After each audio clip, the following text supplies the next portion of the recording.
Yun, what's up guys? Welcome back sa aking YouTube channel, Hobby ni RJ. And for today's video guys, i-continue na natin yung ating motor experiment. Ito na yung part 2 guys. Kung hindi nyo pa napapanood yung part 1 guys, kung saan nilinis ko yung motor ko guys in my own way. So panoorin nyo muna yun guys and balik kayo dito guys. And sa video na nga to guys, ito na guys, iti-test run na natin siya guys for 7 straight days. Daily yan guys ha. And each day guys, susubukan kong itaas yung number of laps na tatakbuhin niya guys, and tingnan natin kung anong mangyayari. So without further ado, let's go!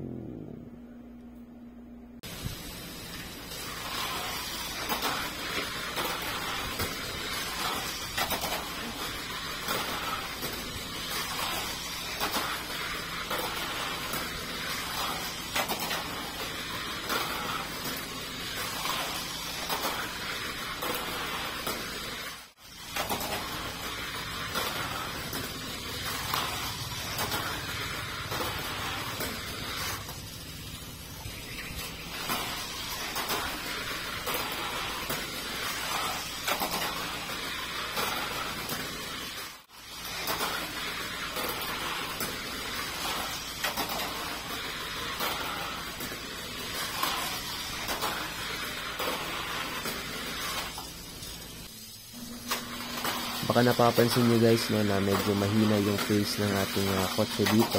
Kasi the first day, second day, and third day, hindi pa ako nagre-recharge ng battery guys no.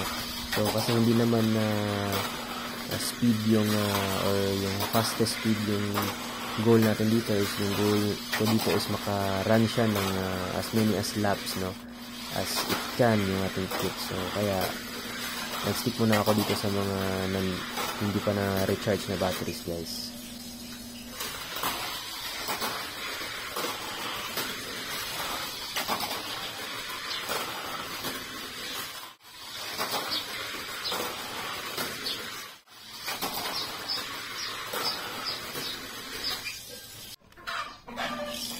So yun guys no, dito sa third day talagang very slow na yung pace ng ating kit. So talagang sinagad ko na lang yung battery guys. Kasi hindi ako nagre-recharge ng battery nang hindi siya nade-drain guys. So wala kasi akong discharger.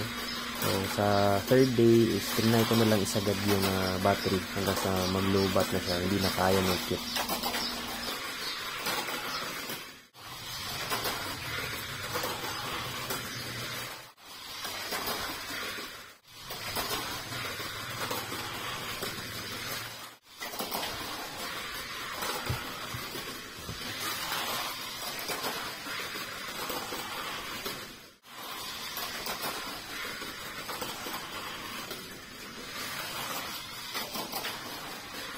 Yun na nga guys no, hanggang 39 laps lang yung nagawa natin nung third day.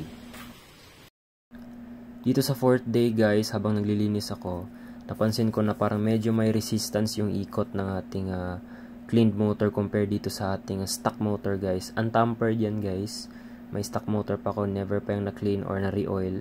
And kung makikita nyo guys, yan no, medyo pigil yung ikot nya guys compare doon sa stock motor. Kaya nag-decide na din ako guys na mag-re-oil na lang guys no. Konti lang naman yung nilagay ko guys no, para lang makita ko kung may improvement ba dun sa resistance ng ikot niya kapag may nagre-lube tayo.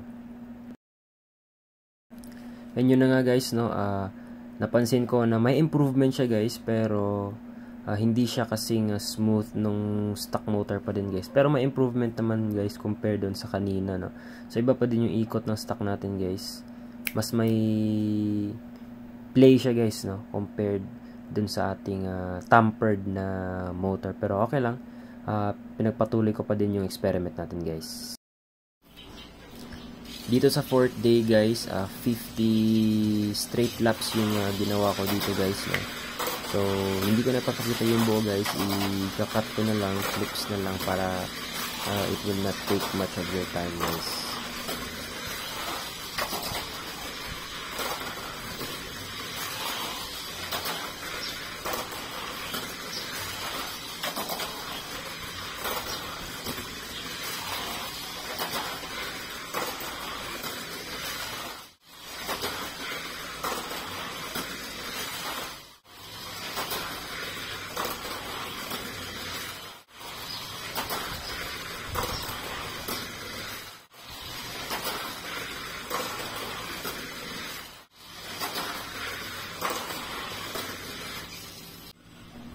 Sa 5th day guys, medyo tinaasan ko yung number of laps, dinoble ko, 100 laps. Pero 2 sets yan, 50-50. And newly charged na din yung batteries na ginamit ko dito guys. No? So, ganun pa din guys, clips na lang ipapakita ko dito guys. No? So, enjoy!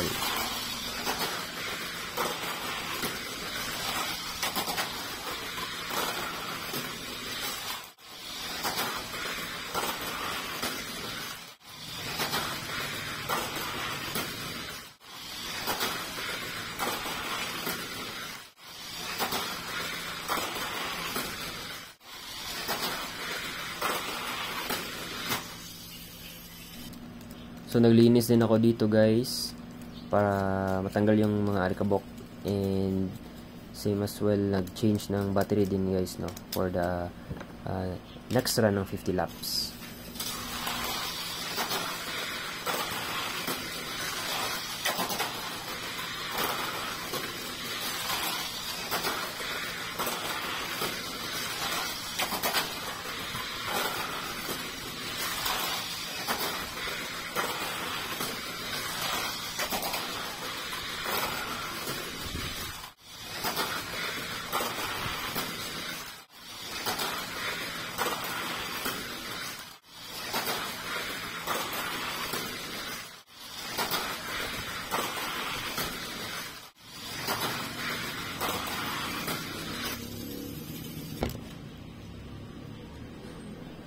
Yun nga guys, no, medyo mainit yung motor natin pagkatapos ng 100 laps.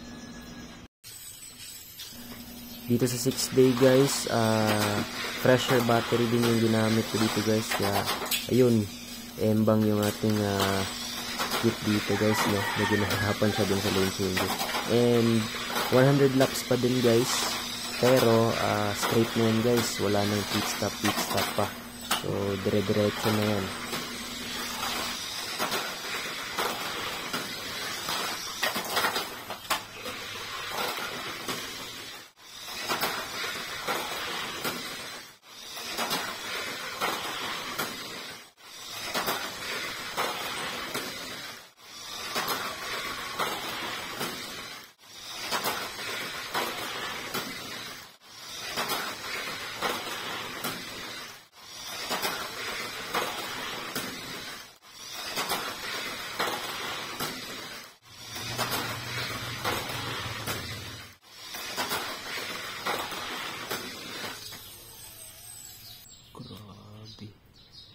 Eto guys, nakakapaso na talaga guys, legit. At yung napansin ko guys, no, ito yung ginamit natin sa 100 straight laps. Kapag uminit na siya guys, nawawala na yung resistance niya guys, no. Parang numinipis yung oil sa loob kasi nga mainit. Yun, parang same na siya dun sa stock natin guys, na yun, smooth kapag inikot. Yan. Ito yung stock. Untampered to guys, never nabuksan. Never pang na-re-oil. Yan. Halos same na sila guys, no. Yan. Maganda na din yung ikot niya. Smooth na din guys. Ayos. Dito sa final day ko guys, 150 laps na straight yung plano ko guys. Tinasal ko na talaga guys. Tinodo ko na ng konti yung test dito. Pero yun guys, no, yun yung naging problema ko guys. Medyo talagang full charge yung battery kasi. So parang hindi ko na kaya ng kit ko guys, at lagi siyang nag out of track, lalo na dun sa lane changer. Kailang ulit din ako dito guys, no, bago talaga siya nag stabilize yung kit.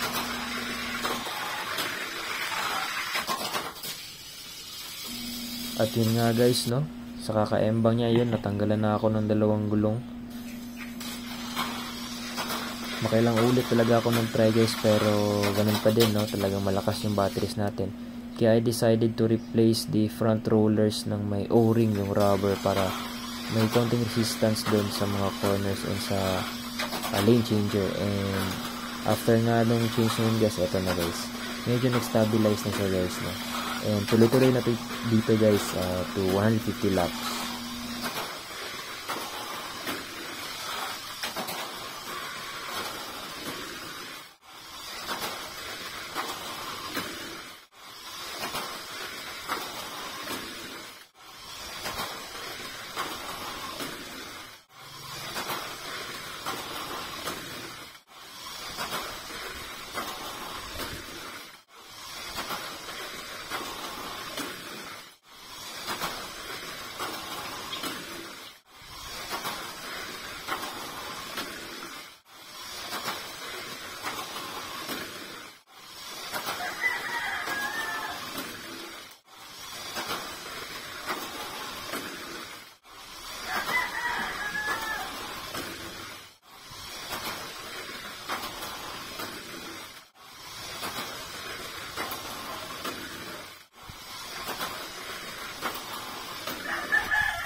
Grabe guys, parang nabilad sa araw yung motor.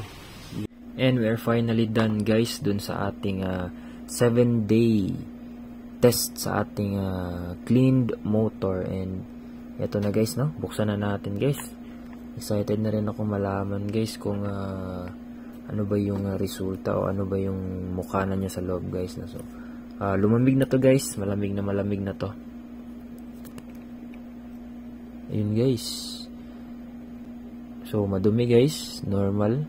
Parang I guess it is very normal na madumi yung ating motor. Pero tingnan natin, check muna natin guys, ano-ano to guys. Guys. Parang ano guys, grease guys, na parang buo-buong oil dun sa mga ginamit natin guys. Ito guys, may bubuong mga oil. May accumulation ng konti. Siguro dala na rin yan ng mga alikabok guys. And ito yung pinaka-concern ako guys, yung contact. Feeling ko naman guys, wala naman siyang major na damage. Wala guys parang feeling ko goods naman. Papakita ko sa inyo yung comparison guys. And then yan dito guys, lalagay ko dito yung comparison. Parang goods naman siya guys. Medyo madumi lang pero okay naman. Wala namang hindi naman masyadong talagang may uka yung contact natin. And then yung eto yung brush, goods pa din naman. Madumi lang pero goods pa din naman. Normal naman yung madumi. Kasi lang 7 days ba naman yun guys, diba? Wow, ayos. I guess guys, it's safe to say na for me parang yung ginawa ko guys, safe naman. Parang yun. I guess safe yung way of cleaning and maintaining yung motor na to guys. Kasi wala namang major damage Okay din, okay pa din. And guys, papakita ko sa inyo ulit guys. Kaya nang humusga guys kung may pinagkaiba ba yung ating contact ng motor. Yan. Feeling ko okay lang naman siya. Wala namang major damage. So that's it guys. That's it for my part 1 and part 2 of this motor experiment. And siguro next time na maglilinis ako, ganun pa din yung gagawin ko guys. Kasi parang okay naman yung naging resulta guys, no? So sana ay nakatulong yung ating part 1 and part 2 sa inyo guys, dun sa mga, lalo na dun sa mga beginners natin dyan, no? Sana ay magamit nyo din yung way ko. And makatulong yung video ko guys na part 1 and part 2 ng ating experiment. And by the way nga pala guys, before ako mag-end, magsisay goodbye na ako sa kit na to guys, sa Tridagger X na to guys, kasi yun na, medyo malala na talaga yung sira niya dun sa yun guys, no? Medyo hindi na kumakapit yung so I guess ito yung magiging last dance ng Tridagger ko guys. So magpapaalam na ako dito guys.